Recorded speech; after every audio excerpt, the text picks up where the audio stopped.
Бүгін мен негізгі мына көтеріліп жатқан мәселелердің үш сұраққа ақпарат бергім келеді. Біріншіден жауапкершілік жөнінде, екіншісіне мына жіберіліп жатқан қателерге, отказ дейміз, бас тартып жатқан шешімдерге, және үшіншісі мына біздің ережеге енгізіліп жатқан өзгерістерге қатысты. Мына жауапкершілік жөнінде өкінішке орай соңғы 4-5 күн бойы мына біздің желілерде, қоғамда 42.500 теңгені алғандарға алған үшін қылмыстық тұрғыдан жазалайды екен деген әңгіме көп таралуда. Бұның түрткі болғаны ертеден біз бәрін қарап шықтық. 5 сәуірден бастап біздің біраз заңгерлеріміз осы мәселеге қатысты өздерінің мақалаларын, пікірлерін айта бастаған. Оның ішінде бір ерекше тарап көрсеткен 5 сәуірдегі закон KZ порталында орыс тілінде екі азамат, Данияр Нұрланұлы және Руслан Қожахмет есімді заңгер адвокаттар осы қылмыстық кодекстің алаяқтыққа қатысты баптарын талқылап, соны 42.500 теңге төлеміне қатыстырып жазған мақаласы болған. Ол жерде де ол азаматтар осы мақалада министр Нұрымбетовтің ешкімді жаппай тексеріп жатпаймыз деген сөзін жұмыс берушілер пайдаланып жалған мәліметтер беру мүмкін дегенді келтіріп жазған. Осыған байланысты, құрметті қазақстандықтар, құрметті ағайын, айтарым. Бірде-бір адам 42.500 теңгені алғаны үшін, тіпті жіберген қатесі үшін қылмыстық жазаға тартылмайды. Тағы да айтам, 42.500 теңге алғаны үшін, оны тіпті қателескен үшін қылмыстық жазаға тартылмайды. Оған негіз жоқ, осыған нүкте қояйық. Ешкім оған тартылмайды. Оны заңгерлердің өздері біледі, талқылап жатқан. Бірақ дұрыс заңгерлерден сұрасаңыздар, бәрі түсінікті. Осыған байланысты айтарым, нағып, біз оны ешқайсысын тексермейміз. Себебі бұл әлеуметтік төлем, бұл әлеуметтік бағытталған төлем. Егер де елімізде осы төтенше жағдай орын алмаған жағдайдың өзінде, түсінікті, бізде басым халықтың табысы аз. Жалақының мөлшері төмен. Зейнетақы, жәрдемақылар көп емес. Сондықтан көпшілік осы төлемді алсам ба деген. Сондықтан да мен өткен брифингте де айтқам, біз жаппай ешкімді тексеріп жатпаймыз. Мына жеке тұлғалар, жеке кәсіпкер, ИП дейміз, өз бетінше жұмыс істеп жүргендер, ресми болсын, бейресми болсын, біз ешкімді үйлерді аралап тексеріп жатпаймыз. Ештеңкеге уайымдамаңыздар. Сізге төленді ме? Алыңыздар, жаратыңыздар. Бұл жерде мынау тексеру болса да бізді тексереді. Бұл жерде мынау жұмыс берушілерге және жалдамалы қызметкерлерге бір сұрақ туындады. Осы талқылаудың арасында, даудаманың арасында, оны мен қазір тағы да айтам. Мен сіздердің назарларыңызға осы төлемді барлығына төлей салмайды дегенге айтқым келеді. Мынау төтенше жағдайға қатысты үкіметтің тарапынан біраз көмектер қарастырылып жатырды. Ол бір жағынан несиелер, салықтар, қарыздарды шегерілді.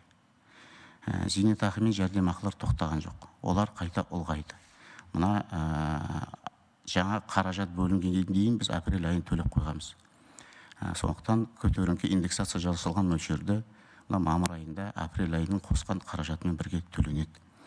Халықтың әлжуаз топтарына коммуналдық шығындарды өтеу жөнінде 15 мыңнан төлем енгізілді. Оған да тиісті осында мамандар кеп түсініктеме береді.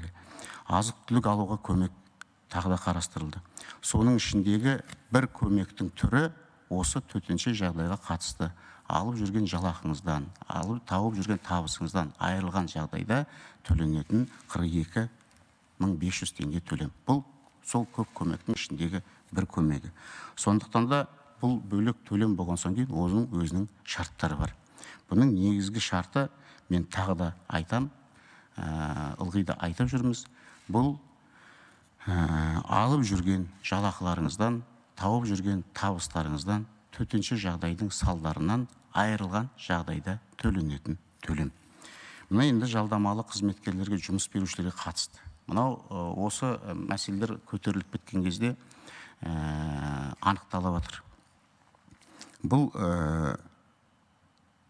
ең басынан ереже бойынша да, мен түсіндірмелерім бойынша да өшірде мен 7-ші брифинг беріп жатырмыз. Жұмыс істеп жүрген, жалдамалы жұмыс істеп жүрген қызметкерлер 42.500-ді ала алады.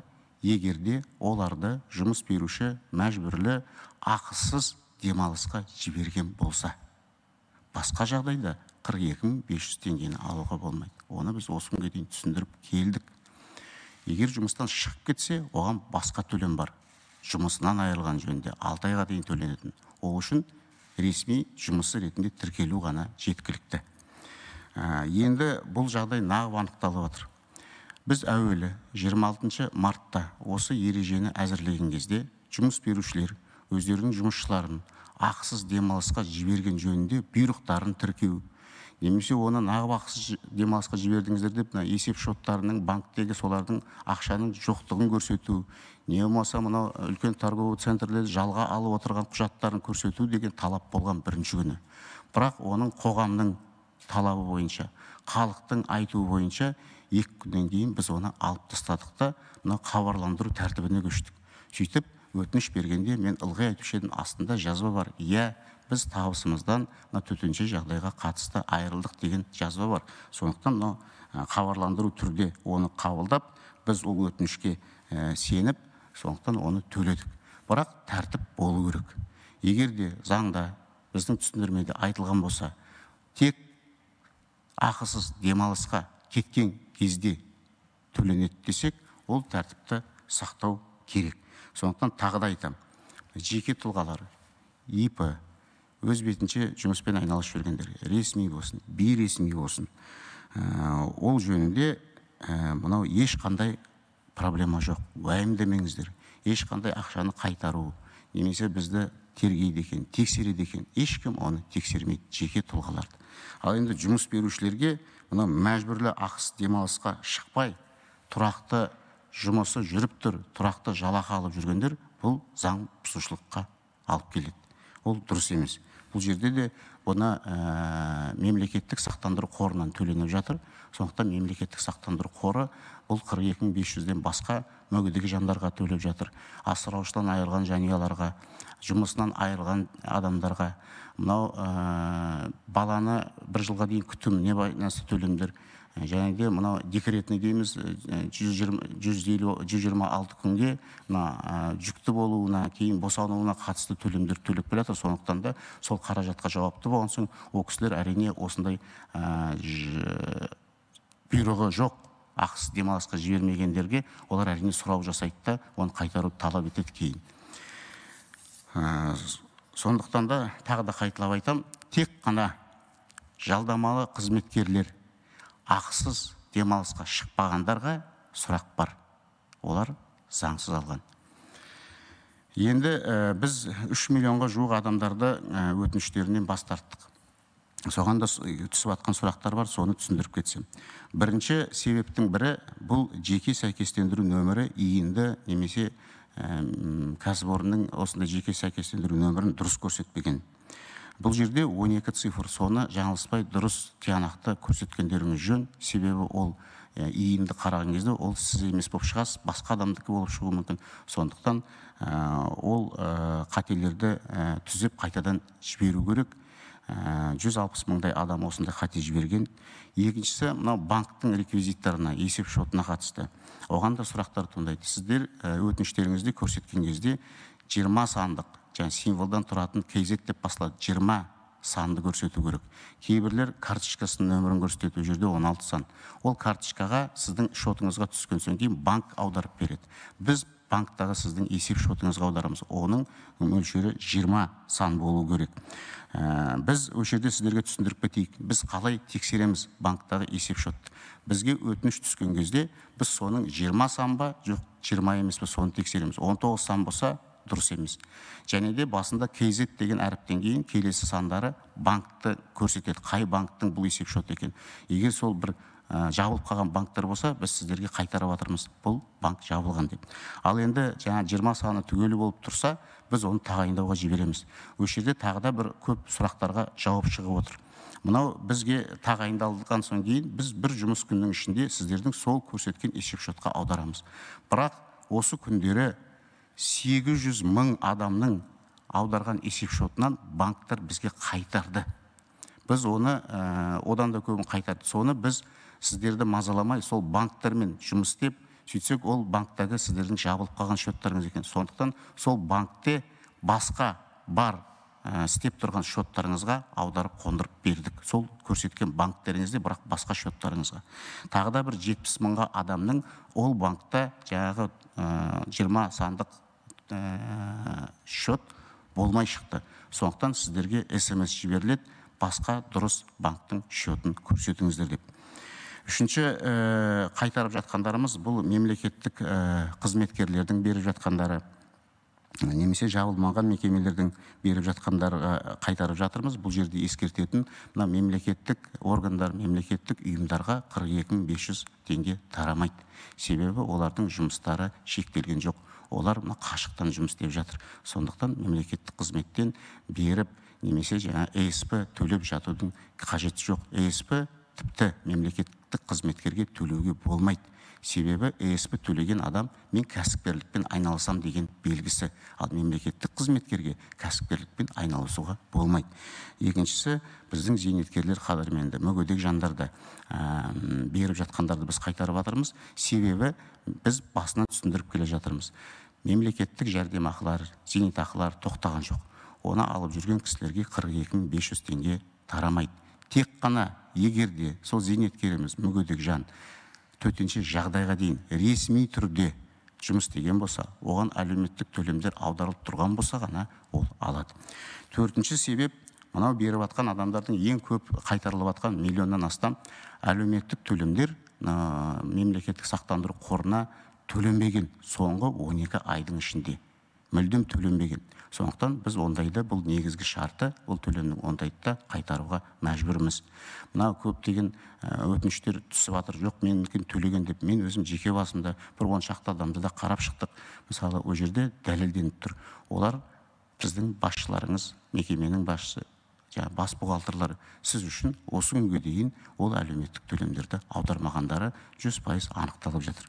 Соңғысы, мына өкінішке орай тағы да айтамыз, қайтыс болып кеткен кісілердің атынан немесе шетелге көшіп сояқта тұрып жатқан адамдардың атынан да беріліп жатыр. Енді бұл сұрақтарға, қайтарымдарға қалай жауап алуға болады? Біріншіден біз мынау 42.500 еңбек кезетте өзіңіздің мәртебеңізді анықтау сервисті енгіздік. Сол жерде көрсеңіз, сіздің жаңағы өтінішіңіз қай сатыда жатқанын білесіз. Сол жерде сізден бас тартқан отказ келгеннің де себебі анық жазылған. Егерде оған қосымша бізде колл-центр 14-11 деген жұмыс істеп жатыр. 50 оператор отыр, барлық сұрақтарыңызға жауап беріп жатыр. Оған қосымша жалпы сұрақтар бойынша 14-14-те жұмыс істеп жатыр. Егерде мына жағдайларда бір келіспей, бір ерекше жағдайлар болса, ол үшін де біз жаңағы келген SMS-ті отказ жөнінде астында электрондық поштаның мәліметі тұр. Мынау еңбек KZ немесе GFSS KZ-ке оны хаттамаларыңыз жіберулеріңізге болады. Ол жерде де бізде қызметкерлер осы еңбек ресурстарын реттеу орталығы мен мемлекеттік сақтандыру қорының қызметкерлері отыр. Олар да сіздердің мәліметтеріңізді тексеріп, сіздерге жауап беріп отырады. Және де мынау осы электрондық почталар, колл-центрдің нөмірлері біздің ресми сайтта жарияланған, және де әлеуметтік желілерде таратқанбыз. Сондықтан тағы да қарап шығыңыздар. Және де әр өңірде осы мәселе бойынша осындай колл-центрлерде бәр жерде ашылып жатыр. Енді үшінші мәселе, мынау біздің ережеге өзгерістер жөнінде. Көптеген кісілер сынау барысында осы министрлік ережені ылғи өзгерте береді, халықты жаңылыстырады, оның біресе алады, біресе алмайтын болып шығады деп, ол дұрыс емес. Олай емес, мен сіздерге қазір түсіндіріп өтейін. Бұл біріншіден 23 наурыз күні біздің президентіміз осындай жаңа төлемді енгізу жөнінде хабарлама жасағаннан кейін 3 күннің ішінде біз елімізде жаңа бұрын болмаған әлеуметтік төлемді енгіздік. Оны өтініш беру жолдарын реттедік. Оны тағайындау жолдарын бәрін реттедік өте жедел түрде. Одан кейін әрине сұрақтар туындап жатты. Халықтың өтініштері, талаптары, арыздары. Сондықтан біз сол халықтың берген өтініштерінің төлемдерін бәрін реттеп, ыңғайландыру, жеңілдету үшін ғана өзгерістер жасаймыз. Мысалы, 29 мартта, наурызда біз жасаған өзгерісіміз. Мысалы, ИП ғана бар еді. ИП-ден қосымша мынау азаматтық құқықтық сипатта жұмыс істеп жүрген фрилансерлерді айтты, бізге нағып жоқ деп. Сондықтан сол кісілерді қостық. Мына ірі қалаларда карантин ашқан карантин жасаған. Ол жерде нағып тек қана орта шағын бизнес, нағып ірі кәсіпорындар болмайды деп оны қостық, жеңілдетіп. Сосын жаңа айтып кеткендей, алғашқы нұсқасында бізде мынау ақысыз демалысқа шығып кеткен азаматтардың бұйрықтарын тіркеңіздер электрондық түрде. Басқа да есеп шотта қаражатыңыз жоқ екен тіркеңіздер деп жұмыс берушілерге талап қойылған болатын. Оны біз қоғамның талабы бойынша алып тастадық. Оған қосымша біз жұмысшылар өздері беретін мүмкіндік жасадық. Себебі жаңағы жұмыс беруші, мен осы жерде бірнеше рет ұйықтап жатыр, әлі күнге дейін бермей жатыр дегеннен кейін біз сондай тәртіпті қайта ыңғайландырып жасадық. Сосын жаңағы әлеуметтік стаж дейміз, әлеуметтік төлемдер кеміне соңғы 12 айда 3 рет болу керек етін алғашқы нұсқада. Соны 1 рет болса жетеді деп тағы да жеңілдеттік. 7 күн қаралу керек деді, оны 3 күнге жеңілдеттік. Келесі өзгеріс 3 апрель күні болды. Бұл жерде коммерциялық емес ұйымдар олар да өтініш жасады. Бізде де жалақы төлеуге мүмкіндік болмай, ақысыз демалысқа жіберуге мәжбүрміз деп. Оның ішінде КСК бар, басқалары бар. Сондықтан біз ол коммерциялық емес мемлекеттік ұйымдардан басқа коммерциялық емес ұйымдарды да қостық. Соны өздеріңіз білесіздер. 31 наурызда президентіміз ресми жұмыс істеп жүргендермен қосымша бейресми жұмыс істеп жүрген азаматтарды алсын, олар 1 рет өздерінің мәртебесін растап ЕСП төлесе алсын деген тапсырма берген еді. Сондықтан сол бейресми жүрген адамдарды ЕСП төлеу тәртібін соңында енгіздік 3 апрель күні. Тағы да жеңіл болу үшін біз жеке тұлғалар, ИП бар, басқаларын штабтарға жібермей, біз өзіміз тексеріп тікелей қарау мерзімін азайту үшін тікелей қорға жіберу тәртібін енгіздік.